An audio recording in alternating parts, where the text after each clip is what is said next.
You tell yourself that starting Monday, everything changes. You set a strict rule, perhaps cutting out sugar, or finally committing to a daily routine. Then, within a week, you've abandoned it. Every broken vow is a quiet act of self-deception, a breach of the contract we signed with our own minds. Imagine someone deciding the sun is too bright through their windshield, so they remove the wheels from their car and strap them to the roof to use as a sunshade. They sit in the driver's seat, press the gas, and become baffled when the vehicle refuses to move. Our failed habits stem from a distorted perception of reality. We are attempting to operate the machinery of our lives using an incorrect instruction manual. This state of distorted perception is nu huan yi qi, knowledge that has been polluted by false assumptions and repetitive bad habits. The goal is nu thuk qi, seeing reality exactly as it functions. A wheel is for driving, a roof for shade. Polluted knowledge leads to catastrophic outcomes regardless of confidence. Life's mechanics simply cannot function on a false premise. Self-sabotage is the inevitable result of treating a comforting delusion as if it were a functional reality. This distortion is rarely the result of a single choice.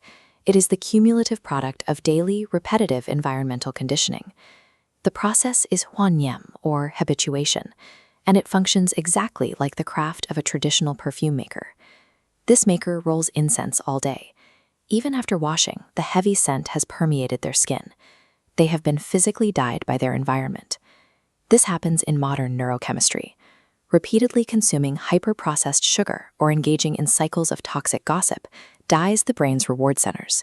You are soaking your neural pathways in a specific stimulus until it becomes your default setting. This chronic toxic load eventually disrupts the endocrine system, forcing it to produce erratic materials for your metabolism.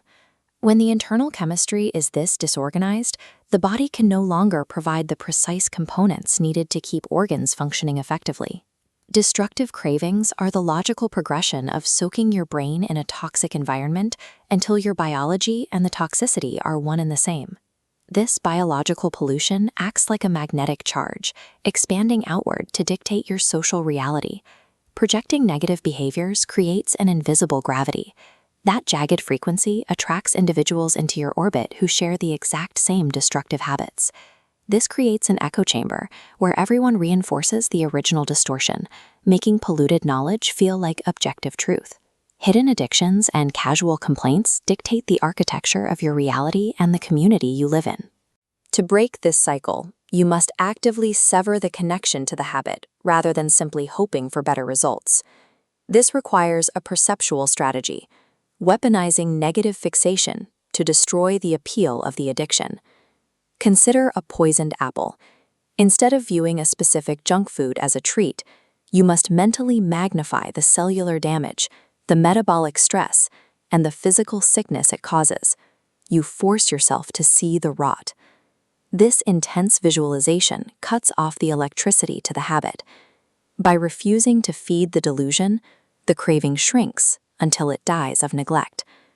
Discipline is the effortless byproduct of finally seeing the treat as the literal poison it is. Time is finite. Every day is like a fish in a shrinking puddle, or a person with fire on their head. The water is evaporating and the clock is ticking.